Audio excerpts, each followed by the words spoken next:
dia! Que bom ter você aqui com a gente, começando o dia, adorando ao Senhor, buscando a sua face, ouvindo a sua voz e o conhecendo cada vez mais por meio da palavra de Deus.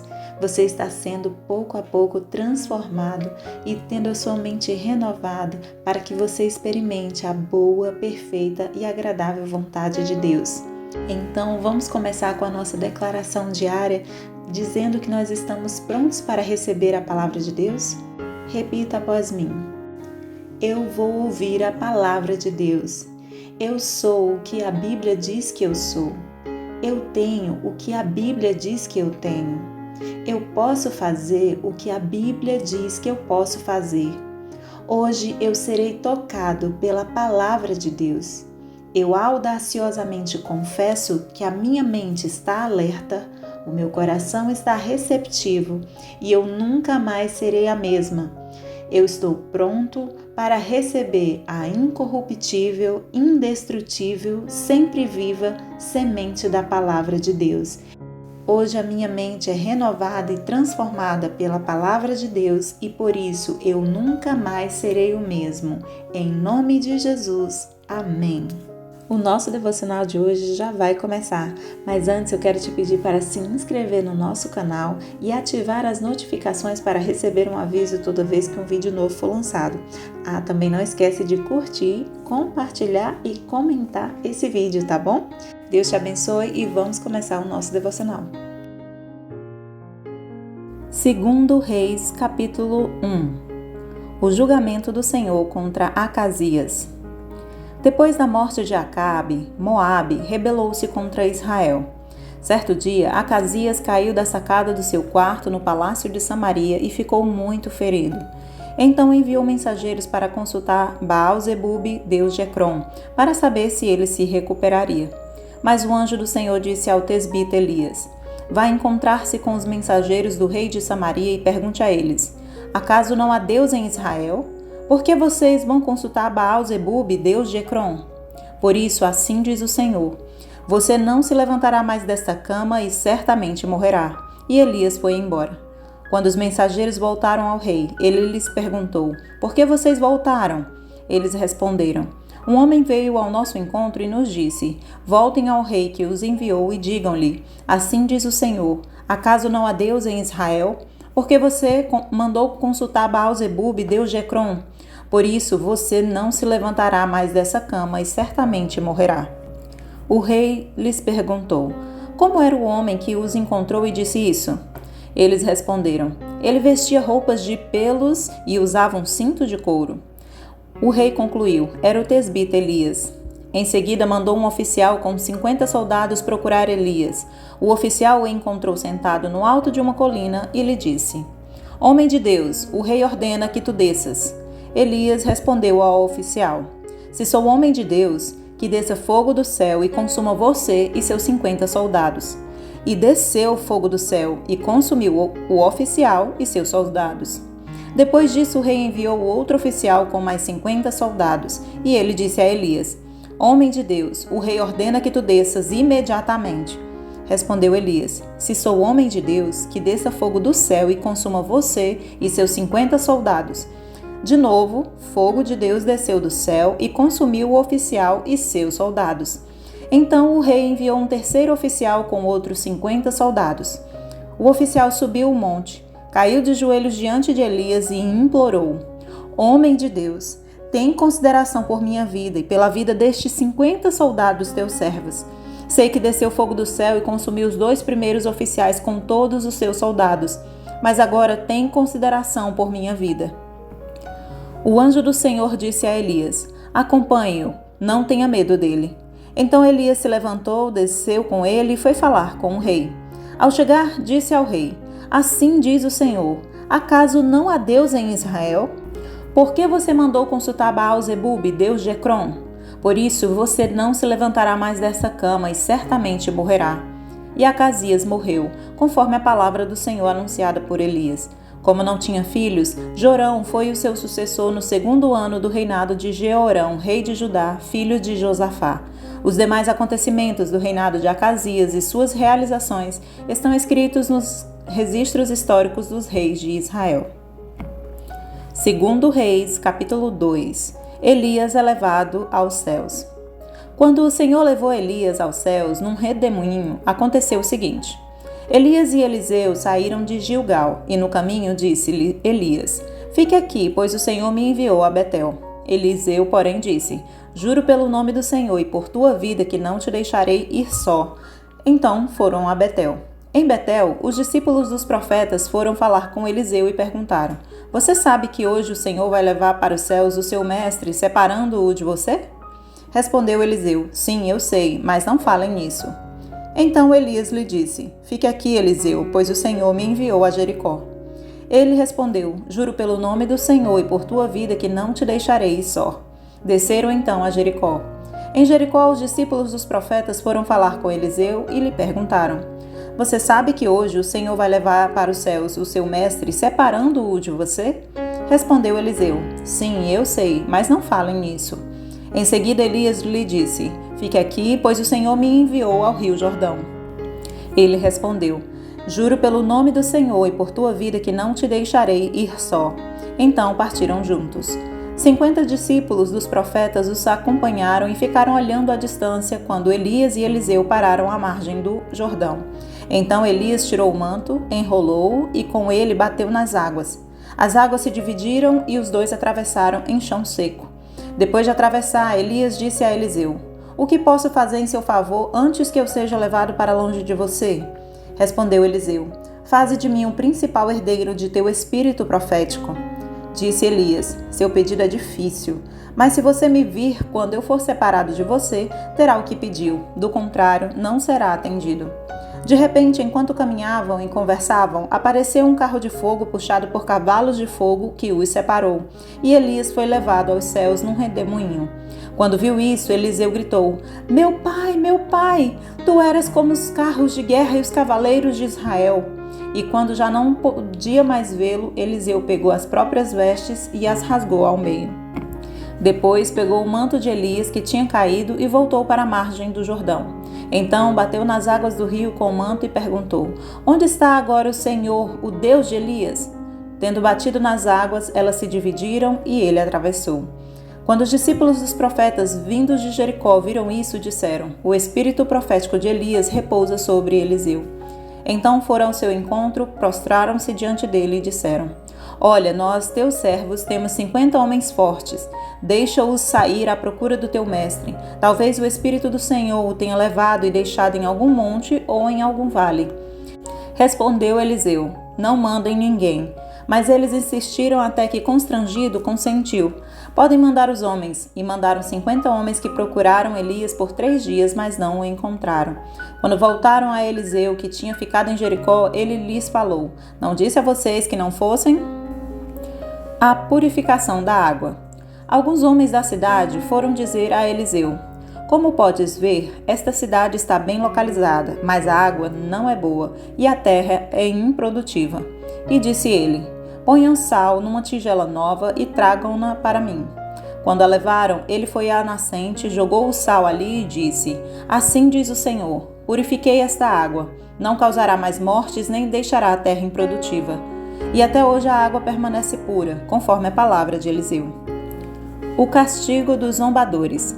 De Jericó, Eliseu foi para Betel. No caminho, alguns meninos que vinham da cidade começaram a caçoar dele, gritando: Suma daqui, careca! Voltando-se, olhou para eles e os amaldiçoou em nome do Senhor. Então 2 ursas saíram do bosque e despedaçaram 42 meninos. De Betel prosseguiu até o Monte Carmelo e dali voltou a Samaria. 2 Reis, capítulo 3. A rebelião de Moabe. Jorão, filho de Acabe, tornou-se rei de Israel em Samaria no 18º ano de Josafá, rei de Judá, e reinou 12 anos. Fez o que o Senhor reprova, mas não como seu pai e sua mãe, pois derrubou a coluna sagrada de Baal que seu pai havia feito. No entanto, persistiu nos pecados que Jeroboão, filho de Nebate, levara Israel a cometer, e deles não se afastou. Ora, Messa, rei de Moabe, tinha muitos rebanhos e pagava como tributo ao rei de Israel 100.000 cordeiros e a lã de 100.000 carneiros. Mas depois que Acabe morreu, o rei de Moabe rebelou-se contra o rei de Israel. Então, naquela ocasião, o rei Jorão partiu de Samaria e mobilizou todo Israel. Também enviou esta mensagem a Josafá, rei de Judá: O rei de Moabe rebelou-se contra mim. Irás acompanhar-me na luta contra Moabe? Ele respondeu: Sim, eu irei. Serei teu aliado, os meus soldados e os meus cavalos e os teus serão como um só exército. E perguntou: Por qual caminho atacaremos? Respondeu Jorão: Pelo deserto de Edom. Então o rei de Israel partiu com os reis de Judá e de Edom. Depois de uma marcha de 7 dias, já havia acabado a água para os homens e para os animais. Exclamou então o rei de Israel: E agora? Será que o Senhor ajuntou a nós, os 3 reis, para nos entregar nas mãos de Moabe? Mas Josafá perguntou: Será que não há aqui profeta do Senhor para que possamos consultar o Senhor por meio dele? Um conselheiro do rei de Israel respondeu: Eliseu, filho de Safate, está aqui. Ele era auxiliar de Elias. Josafá prosseguiu: A palavra do Senhor está nele. Então o rei de Israel, Josafá e o rei de Edom foram falar com ele. Eliseu disse ao rei de Israel: Nada tenho que ver com você. Vá consultar os profetas de seu pai e de sua mãe. Mas o rei de Israel insistiu: Não, pois foi o Senhor que nos ajudou, 3 reis, para entregar-nos nas mãos de Moabe. Então Eliseu disse: Juro pelo nome do Senhor dos exércitos, a quem sirvo, que se não fosse por respeito a Josafá, rei de Judá, eu não olharia para você nem mesmo lhe daria atenção. Mas agora tragam-me um arpista. Enquanto o arpista estava tocando, o poder do Senhor veio sobre Eliseu e ele disse: Assim diz o Senhor: Cavem muitas cisternas neste vale. Pois assim diz o Senhor: Vocês não verão vento nem chuva. Contudo, este vale ficará cheio de água, e vocês, seus rebanhos e os seus outros animais beberão. Mas para o Senhor isso ainda é pouco. Ele também entregará Moabe nas suas mãos. Vocês destruirão todas as suas cidades fortificadas e todas as suas cidades importantes. Derrubarão toda a árvore frutífera, taparão todas as pontes e encherão de pedra todas as terras de cultivo. No dia seguinte, na hora do sacrifício da manhã, a água veio descendo da direção de Edom e alagou a região. Quando os moabitas ficaram sabendo que os reis tinham vindo para atacá-los, todos os que eram capazes de empunhar armas, do mais jovem ao mais velho, foram convocados e posicionaram-se na fronteira. Ao se levantarem na manhã seguinte, o sol refletia na água. Para os moabitas que estavam defronte dela, a água era vermelha como sangue. Então gritaram: É sangue! Os reis lutaram entre si e se mataram. Agora ao saque, Moabe! Quando, porém, os moabitas chegaram ao acampamento de Israel, os israelitas os atacaram e os puseram em fuga. Entraram no território de Moabe e os arrasaram. Destruíram as cidades e, quando passavam por um campo cultivável, cada homem atirava uma pedra até que ficasse coberto. Taparam todas as fontes e derrubaram toda a árvore frutífera. Só Kir-Haresete ficou com as pedras no lugar, mas homens armados de atiradeiras a cercaram e também a atacaram. Quando o rei de Moabe viu que estava perdendo a batalha, reuniu 700 homens armados de espadas para forçar a passagem, para alcançar o rei de Edom, mas fracassou. Então pegou seu próprio filho, o filho mais velho, que devia sucedê-lo como rei, e o sacrificou sobre o muro da cidade. Isso trouxe grande ira contra Israel, de modo que eles se retiraram e voltaram para sua própria terra. 14 de abril. Hoje nós vamos falar sobre consequências claras. Segundo o que está escrito em 2 Reis, capítulo 2, os versos 23 e 24, pode parecer que a reação que Eliseu teve foi um pouco exagerada às ofensas que aqueles meninos haviam feito para com ele. Mas, na verdade, era apropriado à luz do que estava acontecendo à sua volta. Os jovens com quem se encontrou deviam estar no fim da adolescência e havia um bom número deles. Muitos de nós hoje nos cobrimos de cautela quando deparamos com 1 ou 2 adolescentes mal encarados. Esse grupo de jovens, no entanto, era formado por, no mínimo, 42 adolescentes, que não só aparentava ser hostil, mas como também fazia o possível para arranjar uma briga.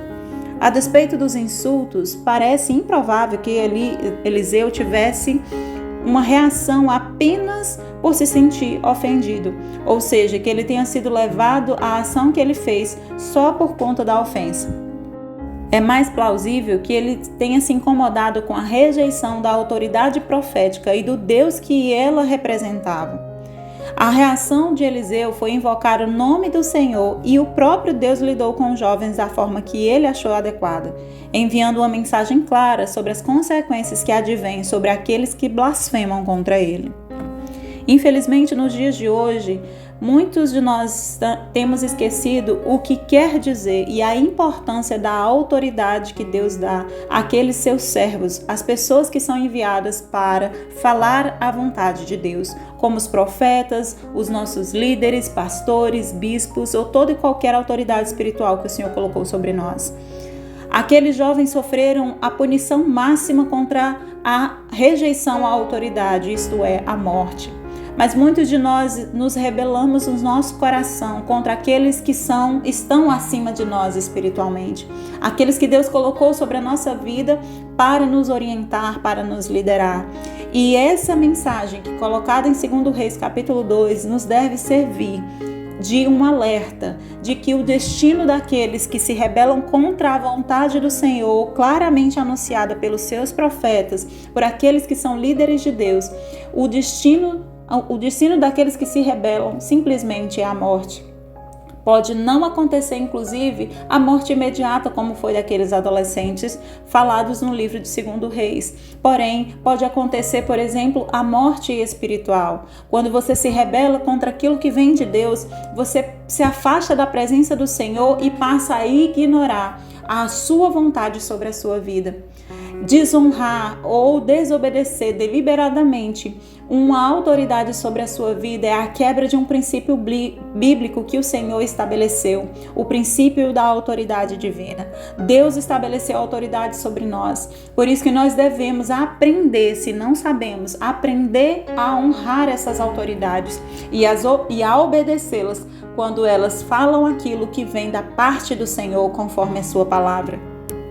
Não só por temor e honra aquelas pessoas, mas porque a autoridade divina lançada sobre a vida daquelas pessoas nos traz também cobertura espiritual, nos traz proteção, nos traz inclusive conselhos de vida. Aqueles que vêm da parte do Senhor sempre estarão ali para trazer a mensagem de Deus que visa o nosso bem. E quando nós nos rebelamos, quando nós contrariamos essa autoridade, quando nós questionamos essas autoridades, significa que nós estamos nos rebelando contra aquilo que o Senhor tem falado ao nosso coração por meio delas. Portanto, tenhamos hoje o esclarecimento, o entendimento de que nós precisamos aprender também a honrar as autoridades espirituais que Deus coloca sobre a nossa vida. Isto é, nossos líderes, nossos pastores, nossos bispos, aqueles que estão ali orando, intercedendo por nós, cujo nosso sangue será cobrado das mãos deles por aquilo que eles fazem ao nosso respeito. Por isso eu te encorajo hoje a orar e abençoar todos os líderes espirituais que estão sobre a sua vida. Sejam os seus líderes, um regente de conjunto, os seus professores da escola dominical, os professores que te ensinam a palavra de Deus, os seus líderes, pastores, bispos, todos aqueles que são autoridades de Deus sobre a sua vida. Ore por eles, abençoe-os e honre-os a autoridade que eles têm sobre você e todo o trabalho que eles têm feito por amor ao Senhor e por amor à sua vida. Amém? Posso orar por você? Senhor Deus e Pai, eu te dou graças, Senhor, pela vida desta pessoa que está ouvindo este devocional agora. Neste momento, Senhor, eu te peço especialmente, ensina o teu filho e a tua filha agora a entenderem e a obedecerem à autoridade daquelas pessoas que o Senhor tem colocado na vida delas, para cuidar deles espiritualmente. Senhor, que eles agora sejam cada vez mais abençoados, que eles cresçam na tua palavra, no teu conhecimento, em aprender mais de ti, e abençoa os líderes deles, Senhor, para que sejam homens e mulheres de Deus que levem eles a estarem mais próximos de ti, a estarem mais ainda na tua presença, a te conhecerem mais. É isso que eu te peço nesse dia e já te agradeço em nome de Jesus. Amém e amém. Amém, meu querido, amém, minha querida, que Deus te abençoe, tenha um ótimo dia e até o próximo devocional.